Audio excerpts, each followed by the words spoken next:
Bom dia a todos, sejam muito bem-vindos ao nosso webinar do dia de hoje, com o tema de como melhorar a qualidade do vapor. Meu nome é Bruno, trabalho na Bermo aqui em Blumenau e juntamente com todo o time de engenharia, todo o time de vendas, todo o time de apoio, estamos dando sequência a mais um webinar, que no dia de hoje falaremos sobre a melhora na qualidade do vapor. Alguns detalhes, algumas informações interessantes para que nós tenhamos uma boa qualidade no vapor para aproveitamento dessa importante energia nas indústrias, em empresas que se tem utilização para geração de energia ou utilização para aquecimento ou qualquer que seja a forma de utilização do vapor. Ok? Qualquer pergunta, estou à disposição e no final teremos um espaço para maiores detalhes de pergunta também, mas caso contrário, podem perguntar na maneira que vocês acharem interessante aí. Muito bem. A ideia de hoje é falar um pouquinho sobre conceitos práticos de onde poderemos trabalhar um conceito de melhor aproveitamento do vapor.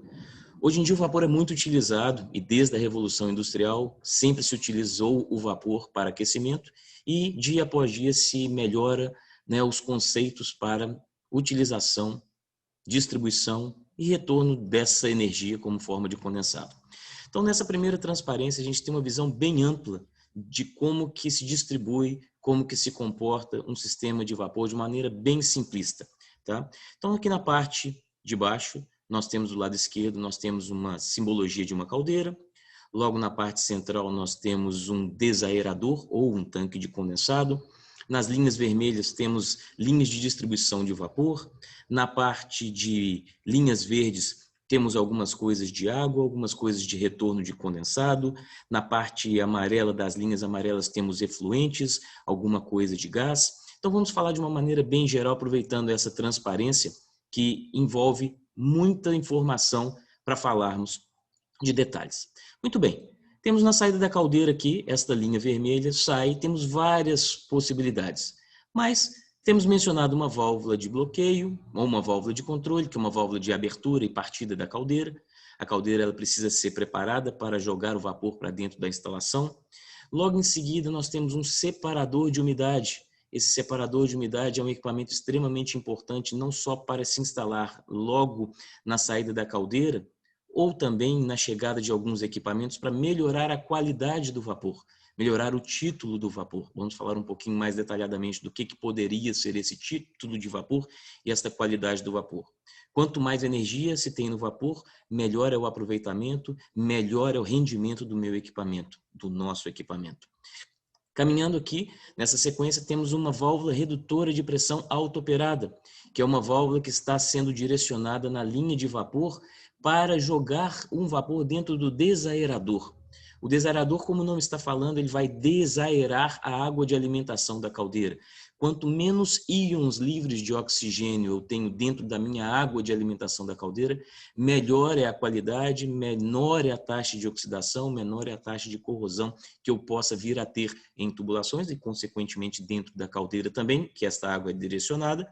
E esta água direcionada para dentro da caldeira, com a transformação de água líquida em água vaporizada, que é o nosso vapor saturado, ou mais à frente, um vapor superaquecido, garante uma boa qualidade.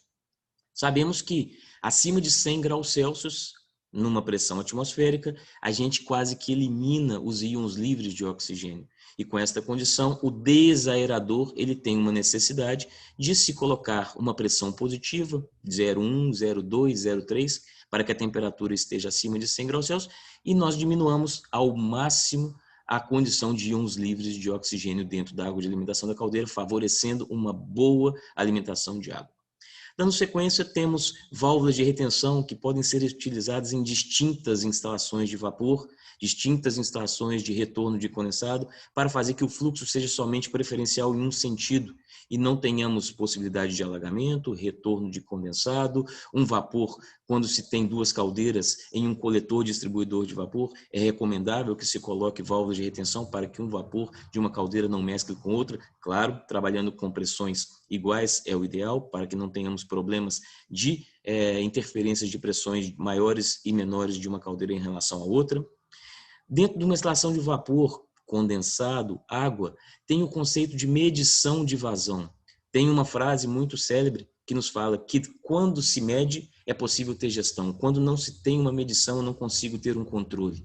Então, tudo que se mede é possível ter uma melhor gestão. E o vapor não é diferente, né? É bem importante termos uma medição de vapor, ou quem sabe uma medição de água, uma medição de ar comprimido, uma medição de fluidos. É importante para se ter um consumo. E essa medição de vazão de vapor nos ajuda a informar qual que é a eficiência da caldeira. Se a minha caldeira está com uma relação boa de quanto que eu estou gerando de vapor para quanto de combustível que eu estou colocando dentro dela, saber se eu estou com uma boa eficiência na minha geração de vapor, se eu estou com uma boa condição de utilização deste vapor a futuro. Então, medição de vapor é uma condição bem interessante para que nós tenhamos em mente dentro de uma instalação de vapor.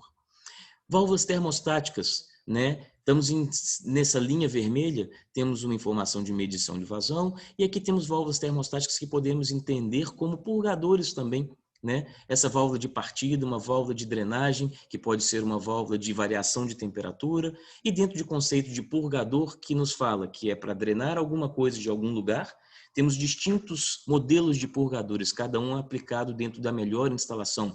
Purgadores de boia, purgadores termodinâmicos, termostáticos, bimetálicos, balde invertido, vários modelos de purgadores com o conceito de drenagem de condensado de vapor para garantir uma boa eficiência no sistema. A drenagem de condensado é muito importante porque o condensado ele poderá estar na mesma temperatura do vapor por causa da curva de saturação, curva de mudança de fase, mas é uma energia bem inferior ao que tem dentro da energia do vapor saturado. Vamos ver um pouquinho mais à frente. Dando sequência, um acessório interessante para se colocar para garantir uma boa qualidade de vapor numa distribuição é o visor de fluxo. Esse visor de fluxo, após a drenagem de um condensado, de um purgador, nos informará se eu estou tendo perdas de vapor. A função do purgador é reter o vapor dentro da linha para garantir um equipamento com boa troca térmica, garantir uma boa distribuição de vapor, com vapor mais seco, e depois desse purgador eu jogar este condensado para fora de uma maneira automática. E esse visor de fluxo nos ajudará a ter uma informação se eu estou tendo uma boa eficiência no purgador ou se eu estou tendo uma perda de vapor. A função do purgador é reter o vapor dentro do equipamento, dentro da linha, e jogar só o que mudou de fase, ou seja, o condensado. Temos um detector de turbidez, né? Nessa linha verde aqui. O que é um detector de turbidez? Se formos um pouquinho mais para cima, na linha de vapor vermelha, ao final da rede, temos um desenho simbolizando um trocador de calor, ou um equipamento, ou uma serpentina, ou um tanque encamisado, ou um radiador que seja. E logo na parte verde nós temos o símbolo de um purgador, e após esse purgador temos um sensor de turbidez. O que esse sensor de turbidez vai fazer? Se às vezes o meu processo corre-se um risco de ter uma contaminação, dando um exemplo, eu tenho um trocador de calor que vai fazer o aquecimento de leite, ou aquecimento de ácido, ou aquecimento de soda, ou qualquer que seja o produto. Corre-se o risco deste equipamento em algum momento ter uma falha mecânica e este fluido vapor misturar com o fluido leite, fluido o que quer que seja, e esse sensor de turbidez vai nos garantir que eu tenha um retorno de condensado voltando para o meu sistema de bombeamento ou diretamente para o meu desaerador ou tanque de condensado com uma boa qualidade. Então, esse sensor de turbidez ele vai garantir que eu tenha um condensado de boa qualidade para retornar ao meu processo. Imagine só se eu tenho um processo que mistura no meu trocador de calor leite com vapor. E esse leite se mistura com a linha de retorno de condensado e eu direciono diretamente para o tanque de condensado e, consequentemente, direto para a caldeira. Eu vou estar jogando produto orgânico dentro da caldeira e isso vai ser um problema bastante sério na minha geração de vapor e no comprometimento da minha segurança operacional. Bem, temos logo em seguida válvulas de controle que vão fazer esse desvio de fluxo. Se tem um condensado com boa qualidade, retorna para a caldeira. Se o condensado está com má qualidade, eu posso descartar para a minha linha de efluentes, para a minha ET ou algum lugar que seja dentro das normas ambientais. Então a ideia é ter um bom controle de contaminação por condutividade e nesse caso que nós estamos falando, um detector de turbidez. Tá? Logo em seguida temos aqui uma simbologia de um purgador, né, que nos fala que drenagem de condensado é muito importante para garantirmos uma eficiência do sistema térmico, uma boa eficiência térmica. Válvula de bloqueio com fole, vedação na haste por fole para garantir uma boa estanqueidade de vedação e melhora o fole e evitar um vazamento externo. Pode ser válvula com vedação por gacheta, pode ser válvula de esfera, válvulas borboleta, cada válvula tem uma aplicabilidade. Mencionamos aqui válvula de bloqueio com fole, mas entenda-se válvula de bloqueio, que é um acessório extremamente importante em linhas de vapor e condensado. Como a gente trabalha numa linha de vapor, ele normalmente existe a condensação, porque o vapor na forma original ele veio da água. Eu gero o vapor através de uma energia que eu aqueço a água e essa água se transforma em vapor gasoso. Mas se eu não mantenho essa energia, o vapor se condensa. E a minha tubulação, ela é uma tubulação de aço carbono, aço inox, tem o isolamento térmico para garantir uma boa eficiência térmica. Eu não consigo enxergar o que está dentro da minha tubulação, se é vapor ou condensado. Então, muita preocupação na hora de abrir e fechar válvulas de bloqueio, seja globo, esfera, borboleta, qualquer que seja, para não abrir muito rapidamente e provocar um golpe de ariete, porque temos possíveis duas densidades dentro da tubulação. Densidade do vapor, compressível, densidade da água, praticamente incompressível. Então, muito cuidado em manusear válvulas de bloqueio para abertura e fechamento, principalmente quando as válvulas forem de abertura rápida. Por exemplo, válvulas de esfera, sempre abrindo muito lentamente, ok? Condutivímetro, da mesma forma que mencionamos o detector de turbidez, é um equipamento para monitorar e garantir a boa qualidade dos nossos fluidos, seja vapor, seja condensado. Em sequência, temos bomba de condensado. Muitos processos, dependendo da pressão diferencial que nós temos num equipamento, a gente não consegue retornar o condensado somente pela pressão diferencial do sistema. A gente sabe que o purgador, ele tem que, para funcionar, temos que ter pressão 1 maior do que pressão 2. O que é isso? Se eu estou com uma pressão de vapor de 10 bar manômetrico antes do meu purgador e depois do purgador eu tenho 2 bar de pressão, eu tenho um diferencial de pressão de 10 menos 2, 8. Com esses 8 bar de pressão diferencial, eu consigo retornar até, entre aspas, 80 metros de elevação. Se eu tiver maior elevação que 80 metros ou uma pressão equivalente maior do que 8 bar, eu não vou ter condições de jogar este condensado pela diferença de pressão para retornar para minha casa de caldeira, para meu desaerador. Nessa condição, eu utilizo bombas de condensado. Então, é um conceito que pode ser utilizado para garantir uma boa qualidade do nosso vapor para a nossa linha de distribuição. Válvulas de controle, como o próprio nome está falando, para fazer um bom controle do meu processo. Seja para aquecer ar, aquecer água, aquecer produto químico, aquecer qualquer que seja o processo, válvulas de controle são interessantes para garantir uma boa qualidade do vapor. Tanques de reevaporação, como vimos, né, para um bom purgador funcionar, ele tem que ter pressão 1 maior do que pressão 2. E quando eu saio de uma alta pressão e vou para uma baixa pressão, por conceitos físicos, eu vou ter uma taxa de reevaporação. E esses tanques de evaporação poderão ser utilizados para utilizar essa energia residual em outra parte do processo ou em um adicional de energia, entre aspas, gratuita para o processo. É aproveitamento dessa energia de reevaporação do condensado, se utiliza esse tanque de reevaporação. Falando um pouco, voltando para a caldeira, onde começamos, válvula de descarga periódica, ou chamadas válvulas de descarga de fundo. Como sabemos, né, as caldeiras geram uma certa deposição de lodo na parte inferior da caldeira e necessitamos fazer essa descarga. É um mal necessário jogar essa água, entre aspas, quente, com energia, mas para garantir uma limpeza na minha tubulação da caldeira, garantir uma não incrustação por sais, por sólidos dentro da minha tubulação de caldeira, a gente faz essas descargas periódicas ou descargas de fundo.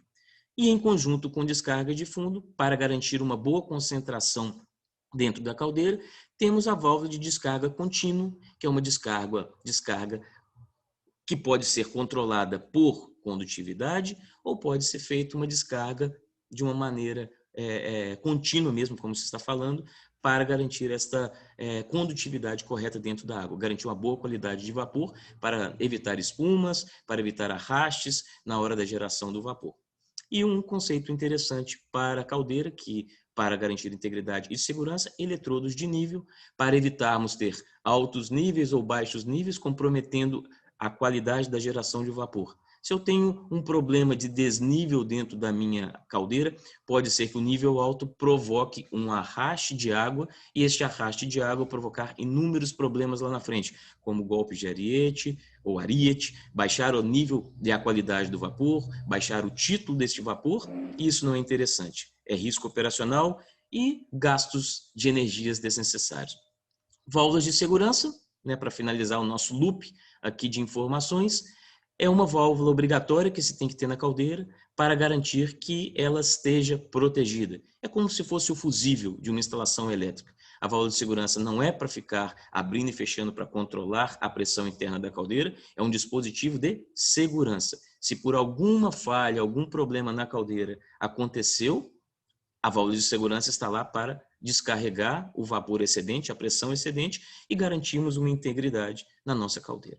Isto, a gente finaliza mais ou menos de uma maneira bem simples, bem objetiva, o nosso loop de distribuição de vapor, utilização de vapor e retorno de condensado. E a gente entra um pouquinho mais de uma maneira bem simples, falando qual que é o conceito de vapor. Nesse gráfico, temos aqui uma informação de uma rampa de aquecimento, onde o líquido começa a receber energia para aquecer, e quando ele chega a uma determinada temperatura, a uma dada pressão, nós não temos mudança da temperatura. É o chamado curva de mudança de fase. Eu estou saindo da minha fase líquida, estou vaporizando todas as moléculas de água para gerar o meu vapor saturado. Caso eu continue mandando energia para o meu processo, eu vou passar de vapor saturado, onde eu ainda tenho uma pequena porcentagem de água, eu vou evaporar todas as moléculas de água e vou gerar um vapor superaquecido, que tem uma característica de gás. E nessa condição, nós estamos trabalhando com possibilidade de incremento de temperatura novamente, igual na rampa de aquecimento do líquido, até chegar na mudança de fase, e a gente trabalha com calor sensível também. Mas para o vapor saturado, na grande maioria dos casos de troca térmica, se utiliza-se o calor latente, que ele tem grande quantidade de energia para se aproveitar. E essa curva de mudança de fase, quanto mais próximo do final da mudança de fase estivermos na utilização do vapor, mais energia eu aproveito, mais condição de processo eu vou ter, maior utilização e melhor qualidade na minha utilização deste vapor. A título de informações, traduzindo o gráfico em tabela, para cada pressão de vapor saturado, eu tenho uma determinada temperatura. Por exemplo, a 10 bar de pressão relativa, 11 absoluta, eu vou sempre ter uma temperatura de 183,2 graus Celsius. Isso é físico. E dentro de informações de calor sensível, que é a energia contida no líquido, eu vou ter 185 kcal por quilo. O calor latente, que é a energia do vapor saturado, é onde eu utilizo para trocar essa energia para aquecer um produto, um leite, uma água, um ar, qualquer coisa que seja. E a soma do calor sensível com o calor latente, temos o chamado calor total, também expressado nessa tabela, quilocal por quilo, mas pode ser por quilojoule, né? Qualquer que seja uma unidade de energia. E quanto maior a pressão, trabalhando em volume específico, menor o meu volume específico. Tá? Quanto mais baixa a pressão, maior o meu volume específico. Quanto mais baixa a pressão, maior o meu calor latente, que é maior aproveitamento da energia. Quanto mais alta a pressão, menor a minha energia latente. A minha energia total, claro, quanto maior a pressão, maior a energia total. Mas quando eu trabalho com troca térmica indireta, o meu processo de troca térmica é o calor latente, e este calor latente eu aproveito melhormente, falando em baixas pressões. Lógico, temos que fazer um balanço de massa e de energia para ver se a minha temperatura de controle está dentro da temperatura do meu vapor a baixa pressão. Então, sempre que, se possível, utilizarmos vapor a baixa pressão para aproveitarmos melhor a energia disponível neste vapor de baixa pressão. Fazendo uma analogia com linhas de distribuições elétricas, as geradoras de energia elétrica transportam energia em alta tensão e utilizam em baixas tensões em nossas casas, por exemplo. Mesma coisa no vapor. Quanto maior a pressão gerada na minha caldeira, melhor. Para utilizar, menor pressão para utilizar baixa energia mais disponível para baixas pressões, ok? Então, Se possível, quanto melhor. Menor a pressão, menor utilizando. Só traduzindo essa tabela em duas pressões como exemplo, 2 bar de pressão, eu tenho uma energia latente, que é a que eu vou utilizar em uma troca térmica indireta de 516,9 kcal, a uma temperatura de 133,5, e a 10 bar numa comparação, eu tenho 478 kcal e uma temperatura de 184,1 graus Celsius. Então, nesta condição, é avaliar se o meu processo comporta eu trabalhar com uma temperatura baixa de troca térmica para aproveitar o máximo da energia em comparação com uma alta pressão. É avaliar onde eu posso utilizar alta pressão, onde eu tenho que utilizar alta pressão, onde eu posso utilizar baixa pressão e onde eu necessito utilizar alta pressão. Se eu tenho um processo, por exemplo, para aquecer ar, quanto maior a temperatura, melhor do meu ar para controle, eu tenho que jogar alta pressão para gerar temperatura elevada também. E se eu preciso elevar a minha temperatura do ar até 180 graus Celsius, eu jamais conseguirei com uma pressão baixa de 2 bar, porque a minha temperatura máxima são de 133 graus Celsius. Eu preciso elevar a minha pressão para chegar a essa temperatura de controle. Então, sempre analisando o processo. Ok? A título de informação, temos um exemplo aqui bem simples, né? Eu posso trabalhar com alta pressão e eu posso trabalhar com baixa pressão. A energia requerida para o meu processo são de 478.300 kcal por hora. Essa é a energia que eu preciso do meu processo. E é uma troca térmica indireta.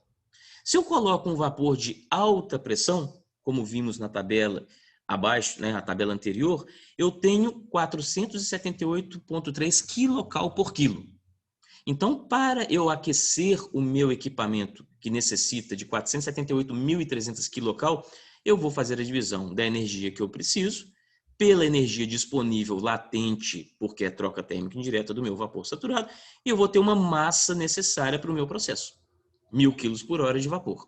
Só que o meu processo exige um controle de temperatura baixo. Eu posso trabalhar com uma pressão de 2 bar. A mesma conta se faz na divisão de energia necessária, que eu requeiro, pela energia disponível por quilo a 2 bar de pressão. O que me dá? Uma massa de vapor menor. O que quer me dizer? Que eu tenho 75 quilos por hora a menos de consumo de vapor. E isso em percentual me dá 7,5% por hora.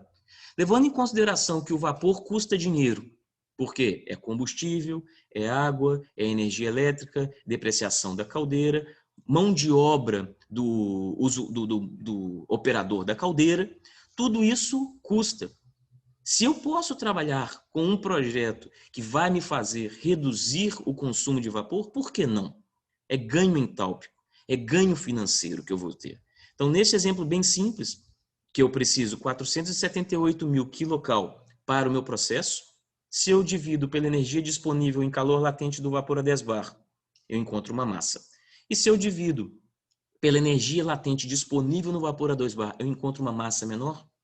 Avaliar o projeto financeiramente, se compensa colocar uma válvula redutora de pressão, uma válvula de controle de processo, para que tenhamos a certeza e garantimos a informação de 2 bar de pressão.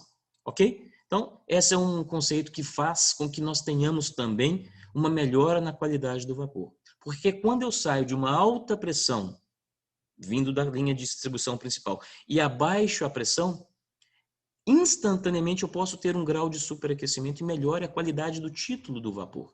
Isso pode ser um ganho também adicional, além da melhora no gasto financeiro. Ok? Falando de qualidade do vapor, né, que é o título que muitas vezes chamamos, o que nós falamos? O título do vapor é um percentual do vapor em uma mistura. Então, para sabermos o título de vapor, temos uma massa total de vapor dividido pela massa de vapor mais a massa de líquido. Então, para se termos uma ideia, numa mistura de 75%, ou 0,75% que se fala, 25% da minha massa total é líquido. Quer dizer que se eu tenho 1 quilo de vapor total na minha mistura, eu vou ter 75% de massa gasosa de vapor e 25% de líquido. Isso não é muito legal porque vimos anteriormente que a minha energia do vapor latente é muito maior do que a energia do meu líquido. Então, se eu puder trabalhar com o vapor o mais seco possível, dentro do final da minha curva de fase, onde vimos no gráfico, melhor para o meu processo, melhor para o meu equipamento e vou trabalhar com menos massa de vapor para estar trabalhando o aquecimento. E alguns fatores que influenciam no título do vapor. Taxa de utilização da caldeira. O que é isso? Se eu tenho uma caldeira com uma capacidade de 10 toneladas por hora de vapor e eu estou utilizando 2 toneladas por hora de vapor, eu estou trabalhando com uma baixa utilização dessa caldeira. O ideal da caldeira é trabalhar sempre em alta eficiência, o mais próximo possível da minha condição de operação, a minha vazão horária da caldeira. O projeto da caldeira. É importante saber se a caldeira que eu vou utilizar é uma caldeira flamo-tubular, uma caldeira aquatubular, se o meu processo exige alta pressão ou exige baixa pressão. Se eu estou trabalhando com a minha caldeira que é projetada para alta pressão, exemplo, 10 barras de pressão, que não é tão alta, mas vamos falar em cima de números, 10 barras de pressão, e eu reduzo na minha caldeira a pressão de geração de vapor para 5 barras de pressão, eu posso ter problemas de arrastes, porque a minha caldeira está projetada para os tubos, né, dentro de uma área de troca térmica definida para evaporação. Quanto maior a pressão, menor o volume específico, então eu vou ter um volume específico dentro da minha caldeira trabalhando a 10 bar, muito diferente de uma caldeira que é projetada para 10 bar, trabalhando a 5 bar de pressão, onde o volume específico do vapor ele é maior. Então eu vou ter menos eficiência, possivelmente, na minha caldeira, trabalhando a baixa pressão em comparação com uma caldeira que trabalha a alta pressão e projetada para alta pressão. Então o projeto da caldeira é muito importante. Situação do isolamento térmico da linha de vapor. O vapor ele é uma energia que não nasceu quente. Ele precisou de uma energia, um combustível para gerar energia e transformar a água em vapor. Se eu não tenho isolamento na minha linha de vapor, o meu vapor vai ser transportado, tem o atrito da tubulação, tem a velocidade, tem a perda de carga e eu vou gerar mais condensado. E este condensado tem menos energia do que o próprio vapor, eu vou ter menos aproveitamento térmico do processo. Então, quanto melhor o aproveitamento térmico, melhor. E uma maneira de aproveitar termicamente o processo é fazendo isolamento das linhas de vapor. Não só vapor, vapor condensado é muito importante aproveitar o máximo da energia. É uma energia que já existe ali, mas eu já gastei dinheiro na caldeira para fazer essa energia acontecer. Outra coisa que influencia o título do vapor, arraste de água da caldeira.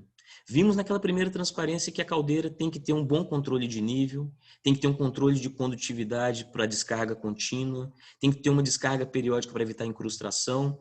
Então, se eu tenho esse controle bem feito na minha caldeira, controle de nível, descarga de fundo, descarga de nível, separador de umidade, quem sabe na saída da caldeira, um coletor distribuidor de vapor para diminuir a velocidade daquela chegada do vapor e retirar o primeiro condensado que sai da caldeira e depois distribuir esse vapor, garantiremos uma boa qualidade do vapor para jogar para dentro dos nossos equipamentos. Então, o arraste de água na caldeira compromete muito, além de ser risco, porque a água é densidade quase incompressível, e o vapor tem a compressibilidade. 2 densidades dentro de uma tubulação, golpes de Ariete.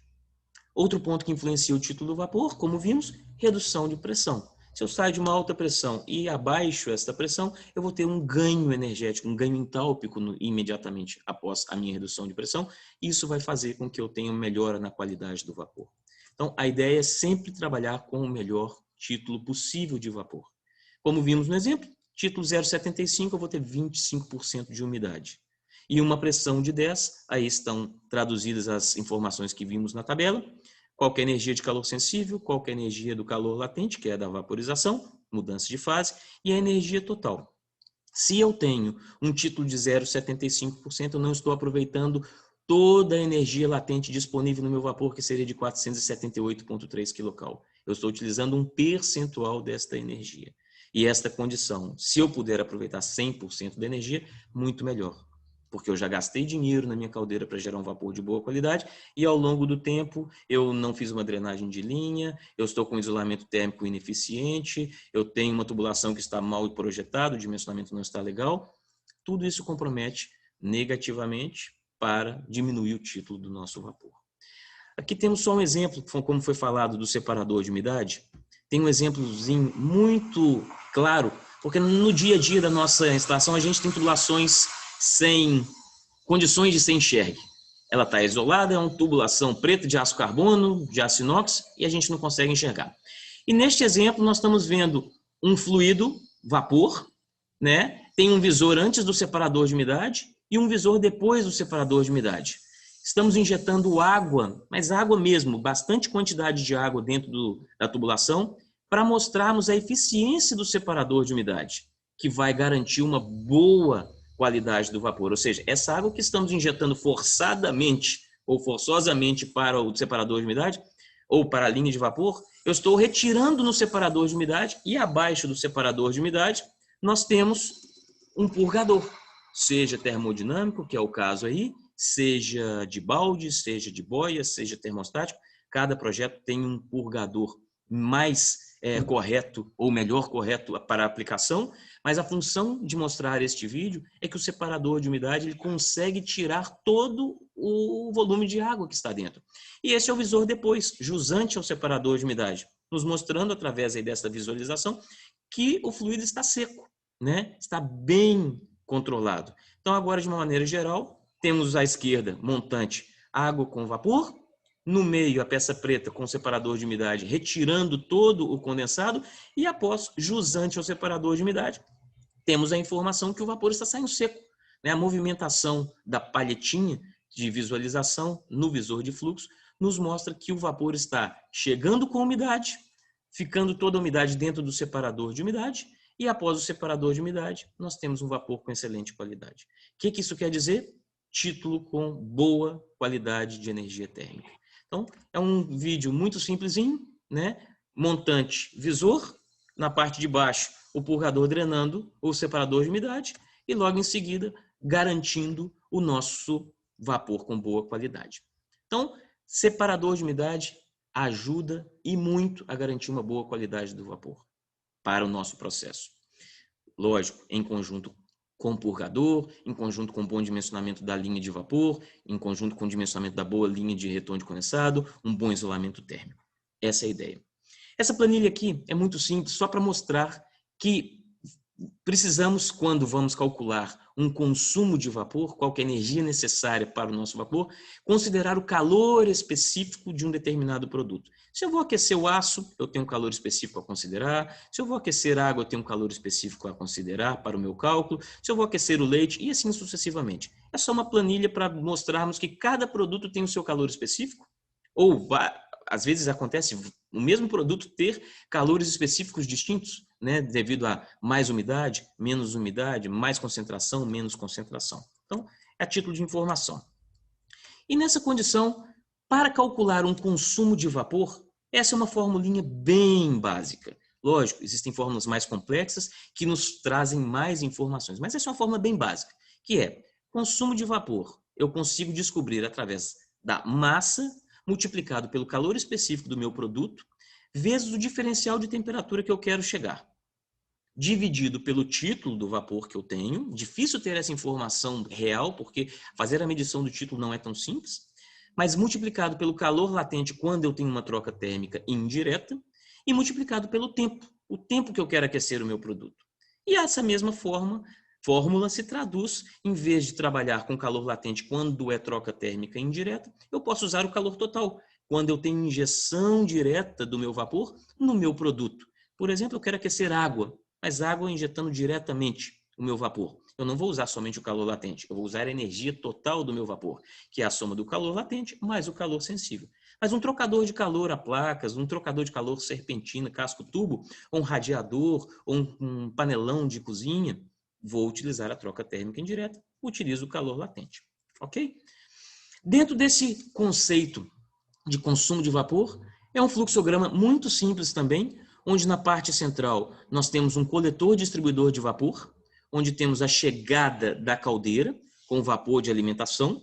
Esse coletor distribuidor de vapor ele é bem dimensionado para diminuir a velocidade do vapor, retirarmos o condensado na parte de baixo e um primeiro ponto para retirarmos o ar, porque às vezes o processo é por batelada. Eu ligo a caldeira, desligo a caldeira e neste momento de liga e desliga da caldeira, do processo, eu coloco o ar, existe admissão de ar dentro da tubulação. E o ar, como sabemos, é isolante térmico.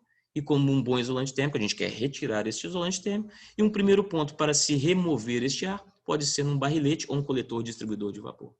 E daqui vem, cheguei com vapor, eu tenho a linha de distribuição de vapor para os meus equipamentos, pode ser com a pressão reduzida, pode ser com a pressão elevada, e aqui eu jogo meu vapor para as máquinas, tenho drenagem nos finais de rede, também é um excelente ponto para eliminação de ar e remoção de condensado, e a gente tem toda a condição de, com isolamento térmico, dimensionamento correto da tubulação, fazer um bom projeto de instalação de vapor saturado e retorno de condensado da nossa planta. Ok? O que a gente pode considerar nas nossas informações de dimensionamento de tubulação? Se eu superdimensiono a tubulação, eu vou ter maior custo de montagem, porque eu vou estar colocando um tubo maior do que necessário. Maior perda de calor, porque eu tenho maior área de exposição. E maior volume de condensado, a depender do nosso projeto de condensado, de remoção de condensado com os purgadores. Mas se eu coloco a tubulação, ao invés de superdimensionada, eu coloco subdimensionada, eu vou ter uma menor pressão na linha, porque eu vou ter alta perda de carga, vou ter falta de vapor, quem sabe, no final da linha, porque a minha tubulação está tão pequena que eu começo a ter, em vez de vapor chegando, eu vou ter muita água quente chegando por causa da condensação. Posso ter risco de golpes de ariete, porque eu vou estar provocando alta velocidade no processo, alta condensação, e isso, consequentemente, pode gerar uma erosão. Então, fazer um projeto de tubulação de vapor, muita atenção, muito cuidado, né, para não superdimensionar nem subdimensionar. Bruno, pode ser que a gente consiga fazer uma tubulação pensando a futuro? Claro, vamos pensar nisso tudo. Tudo é possível de avaliar, né? Com os conceitos de dimensionamento de tubulações por velocidade, por conceitos de dimensionamento de tubulação por perda de carga. Tudo se faz esse ajuste para termos uma boa eficiência na nossa linha de vapor. Essa é uma fórmula bem simples, também simplificada, para que tenhamos ideia de como que podemos fazer um dimensionamento da linha de vapor. Tá? Em geral, não é regra, mas tecnicamente falando, é aconselhável que uma linha de distribuição de vapor principal tenhamos, isso para vapor saturado, tenhamos uma velocidade de até 35 metros por segundo. E uma linha secundária, aproximadamente linha de distribuição de vapor principal e as ramificações para os equipamentos, 25 metros por segundo. E, como vimos, o coletor distribuidor, para ter uma boa equalização e remoção deste primeiro condensado e até do ar, uma velocidade um pouco mais baixa, até uns 10 metros por segundo.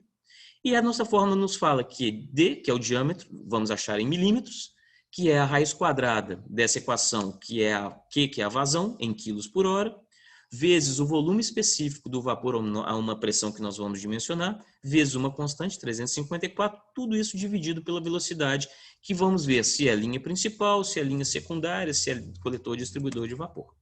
Essa seria a fórmula bem simples para estar considerando o nosso cálculo. Fiz um exemplo muito simples, uma caldeira de 20 toneladas por hora de vapor, a uma pressão de 21 bar manométrico. Colocando estes dados na fórmula, encontraremos um diâmetro de 135,4 milímetros. Esse é o diâmetro teórico. Né? É muito complicado chegar para um fornecedor de tubos e falar, fornecedor, por favor, eu preciso de um tubo de 135,4 milímetros de diâmetro. A gente vai, se possível, para um acima. Consequentemente, saímos de 135, vamos para um diâmetro comercial 150, que traduz em 6 polegadas aproximadamente. Então, essa é uma fórmula que eu encontrei, um diâmetro baseado a uma velocidade que eu coloquei 35 metros por segundo.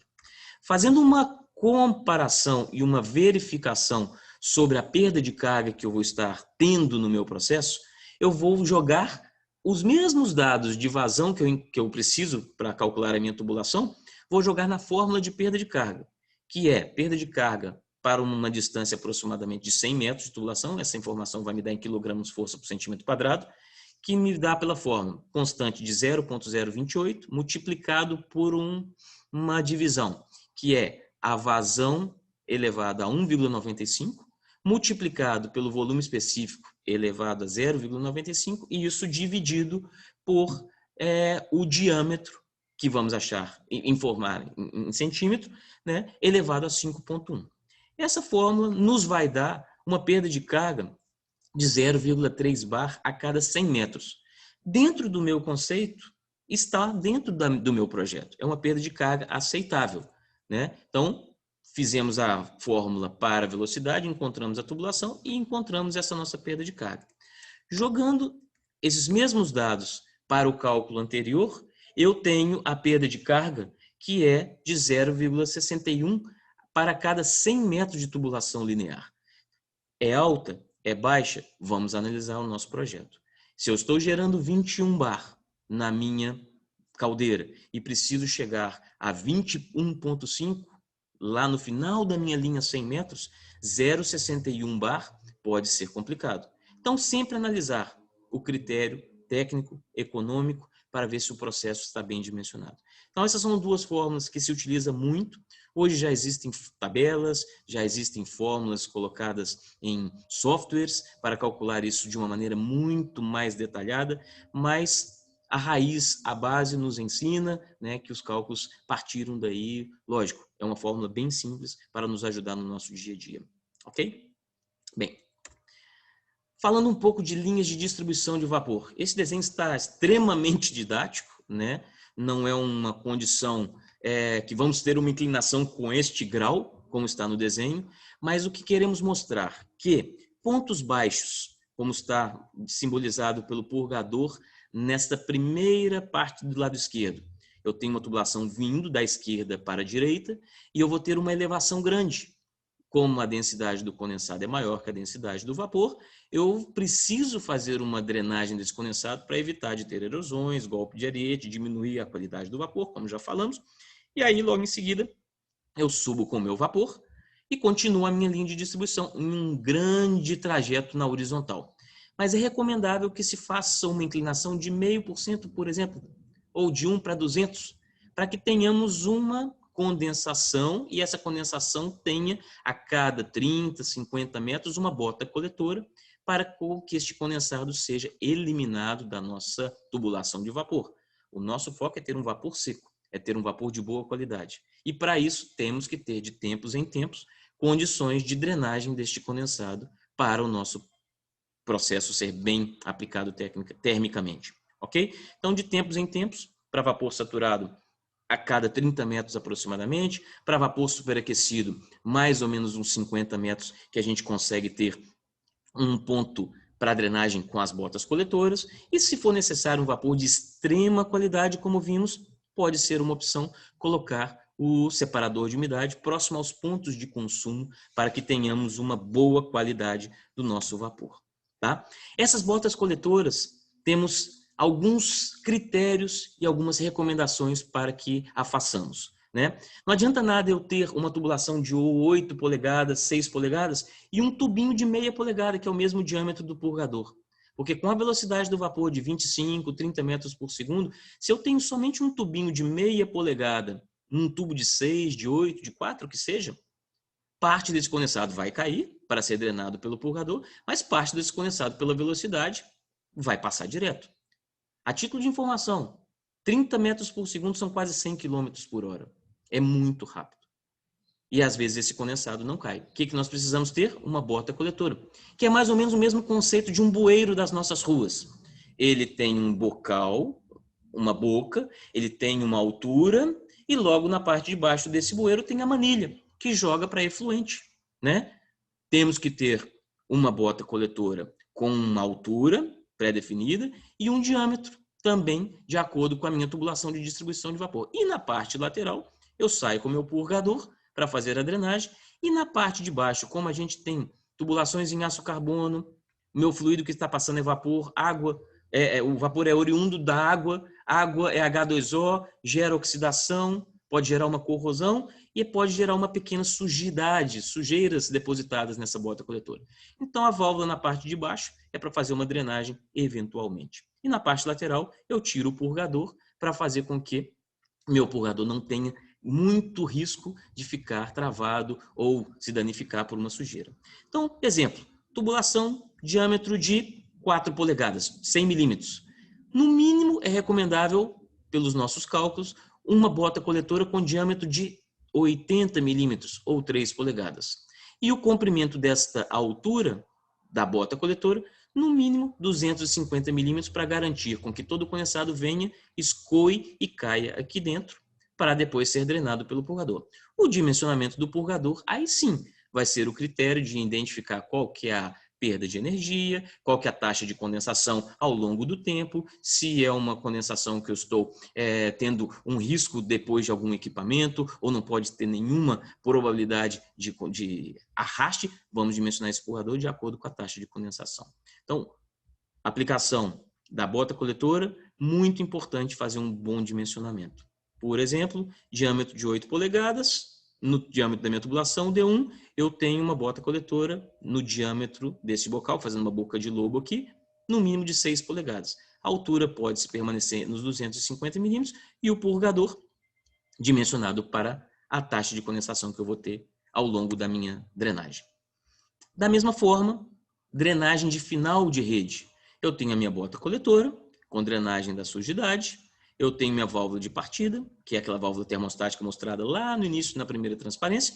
E na parte lateral, eu tenho a minha drenagem, que vai fazer a drenagem gradativa de acordo com a condensação.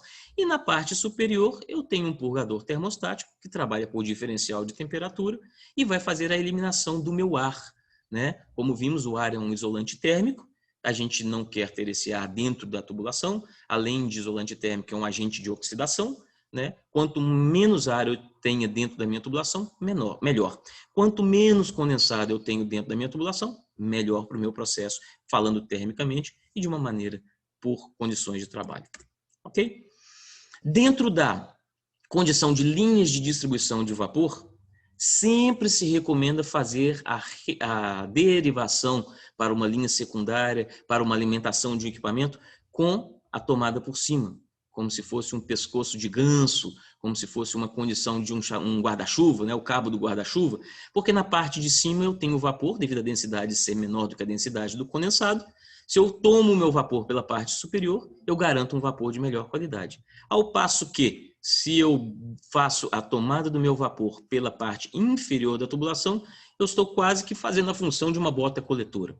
Eu estou fazendo com que o condensado escoe e vá para o meu equipamento.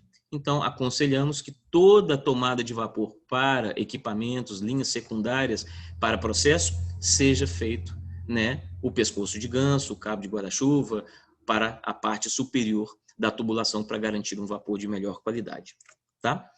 A título de reduções excêntricas e reduções concêntricas quando se necessário fazer nas tubulações de vapor. Sempre que possível, fazer as nossas reduções excêntricas, porque o condensado vai ficar sempre na parte de baixo e logo na frente eu tenho a minha drenagem de condensado. Faça que se eu coloco uma redução concêntrica, eu sempre vou ter um ponto de acúmulo aqui deste condensado até chegar num determinado nível para continuar esse meu condensado sendo para descarregar na próxima bota coletora. É uma visualização bem grosseira, né? Mas a ideia é que tenhamos condições de toda redução, quando se faz nas tubulações de vapor, a utilizemos excentricamente, para garantir sempre o nível da tubulação alinhado na parte de baixo. Então, reduções excêntricas na parte de baixo.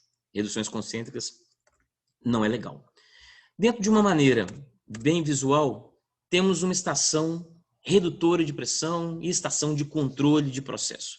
Aqui temos várias recomendações e várias boas práticas para o nosso processo.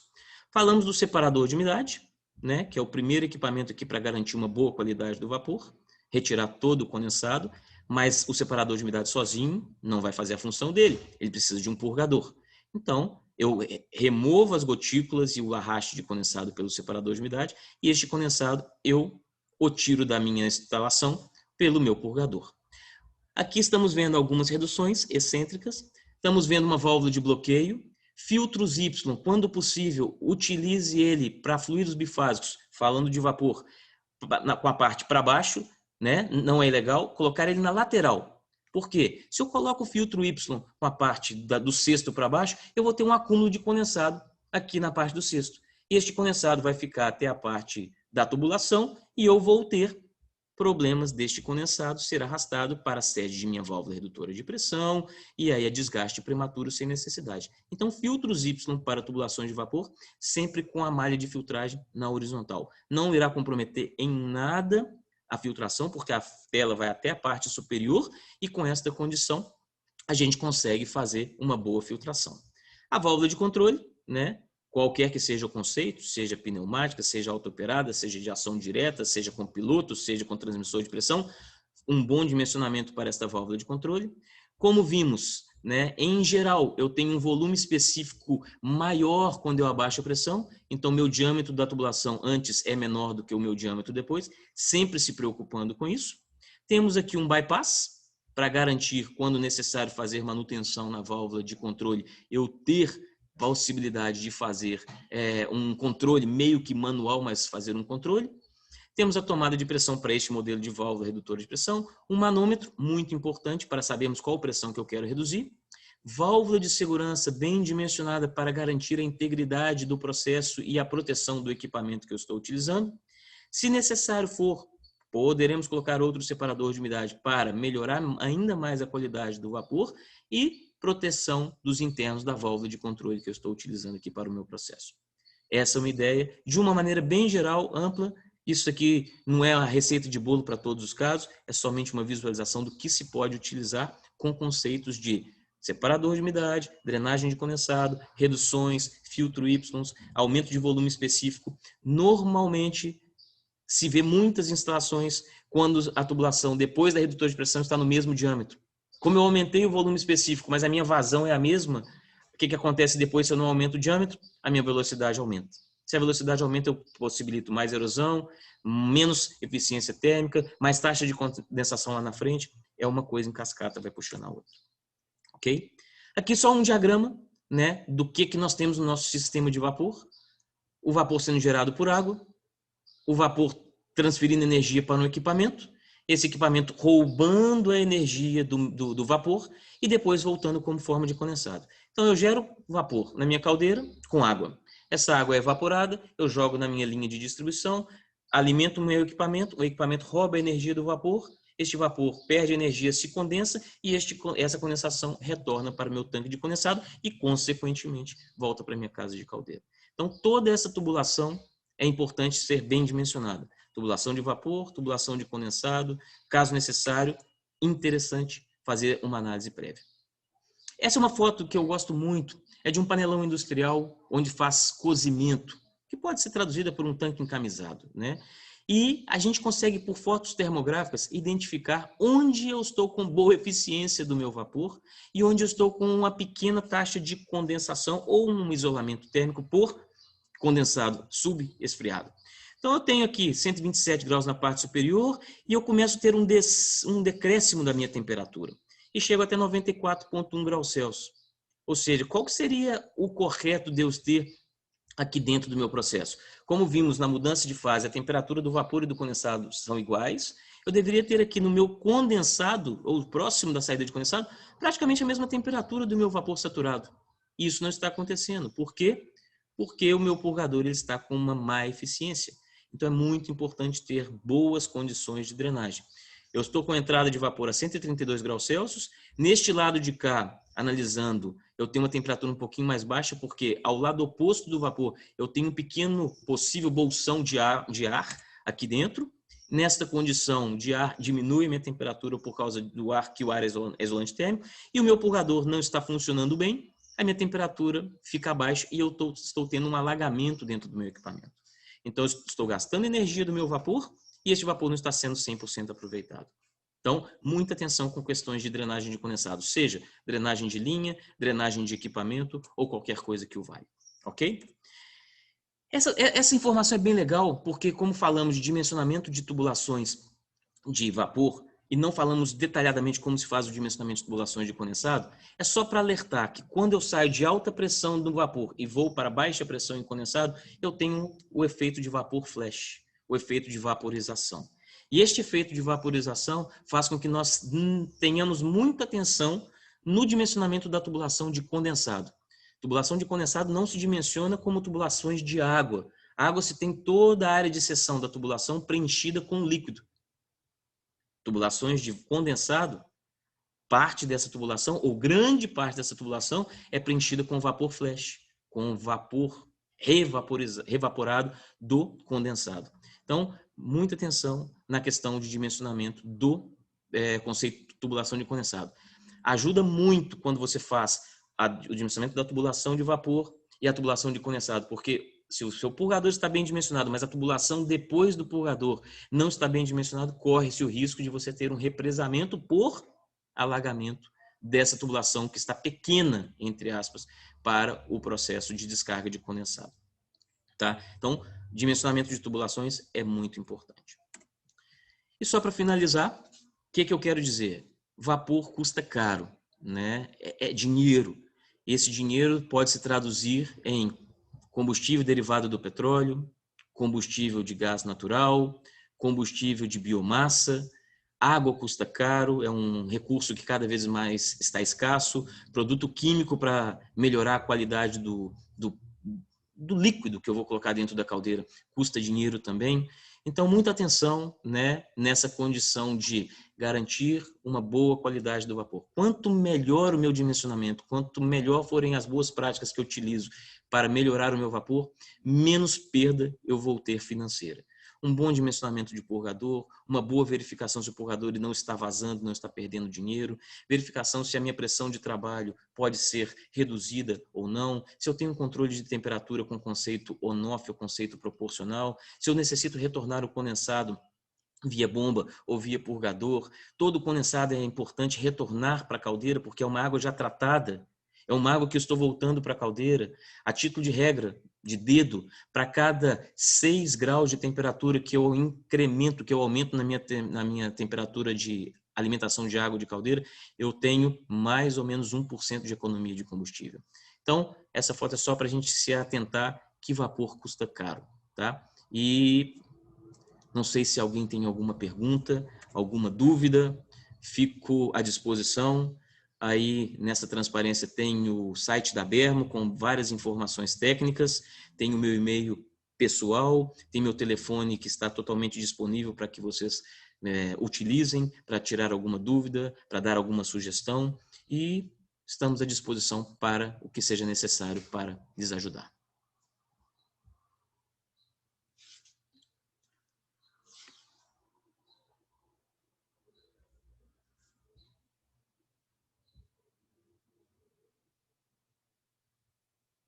Ok?